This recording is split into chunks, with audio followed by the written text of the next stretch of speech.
SCP-213 Antimatter Parasite. Object Class Euclid. Special Containment Procedures. SCP-213 is contained in a high-security humanoid containment cell within Site-77. The chamber is to be surrounded by a 10-meter-wide zone filled with gaseous materials corrosive to human skin. SCP-213 should be informed as to the nature of its containment to prevent manifestation of its effect, which would result in additional containment breaches. A staffing of 2 guards armed with high-pressure hoses, olorosin capsicum, and polymer web grenades should be stationed outside the containment unit at all times. Description: SCP-213 is an adolescent humanoid male, 1.5 meters tall, weighing 95 kilograms. SCP-213 is able to forcefully sever the bonds between atoms in any solid or semi-solid matter with physical contact. An intense flash of light is produced when doing so. SCP-213 can use any part of its body to manifest this effect and has used it to disintegrate projectiles as they impact its body.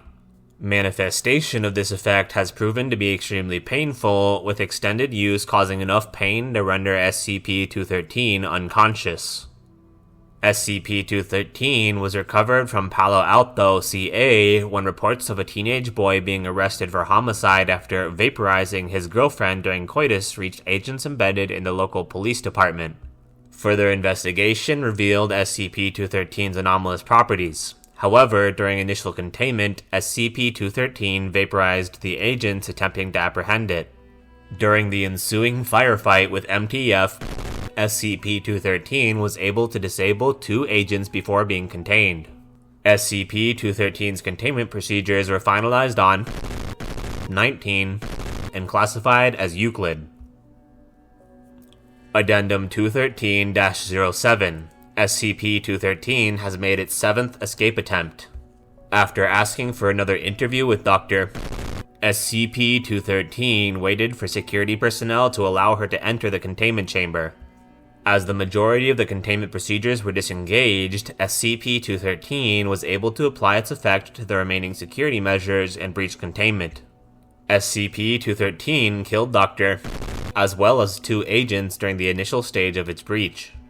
SCP-213 had only seen a small portion of the facility and was easily apprehended after it encountered heavy resistance from security. Breaking through its cell weakened it enough to prevent further damage to other containment units.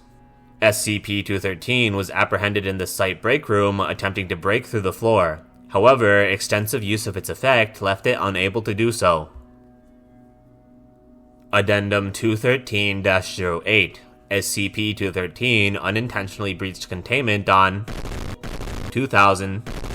Due to the nature of this breach, no consequence has been issued. Video feed taken at 3:15 a.m. from SCP-213's cell show its bed and a section of the floor being affected, which caused SCP-213 to fall into a basement level. Containment procedures have been slated for revision. Researchers note: from study of this video, it is clear that SCP-213's control of the effects is not as perfect as it was previously believed, and it has become more cooperative with us in trying to establish a method to control and utilize it. Vague conjecture on the part of the review staff as to possibilities of what would occur should the effect trigger accidentally, including SCP-213 self-vaporizing, are noted as being particularly useful in this regard. Addendum 213-09. 07. During a routine physical examination of SCP-213, lesions were discovered on its back, appearing as smooth nodules. Presently, there are 4 nodules placed at intervals on the subject's back in a perfect square. Distance between all 4 points is exactly 15 centimeters. Medical personnel have been assigned to SCP-213's containment in order to observe and rapidly respond to changes in this condition. Follow-up examinations have been scheduled. 09. Follow-up examination has led to the discovery of 2 more nodules located in the center of its palms. SCP-213 reports mild irritation, but no pain or discomfort. They resist pressure applied with blunt or sharp instruments. During an attempt to excise the sample using a scalpel, the scalpel failed to cut and vaporized after a few seconds of applied pressure. SCP-213 denies responsibility for this occurrence. SCP-213 has become notably more apathetic and has expressed feelings of extreme pain from its back and stomach. 14. SCP-213 was moved to intensive care after being observed having a seizure in its containment cell. Examination of SCP-213 shows an additional 10 nodules have appeared on its back. A perfect distance of 5 centimeters separates each one. SCP-213 continues to report no pain from the lesions. SCP-213 has been assigned additional medical observers who will remain outside its containment with the standard guard staff for the next week. 23. All nodules on SCP-213 have disappeared and been replaced with thin incisions slightly less than 1 mm in width. During inspection of these new changes, the medical examiner witnessed the incision on SCP-213's left palm open and an eye was observed watching her. SCP-213 has been placed in the medical wing indefinitely, pending further changes to the subject's condition. Addendum 213-10. The source of SCP-213's effect appears to be a parasitic infestation of unknown origin inhabiting its body. This lifeform has not attempted to communicate, but does observe any persons in SCP-213's presence through the lesions present on SCP-213's body. SCP-213 has exhibited panic over this development and requested several times the entity be removed from him.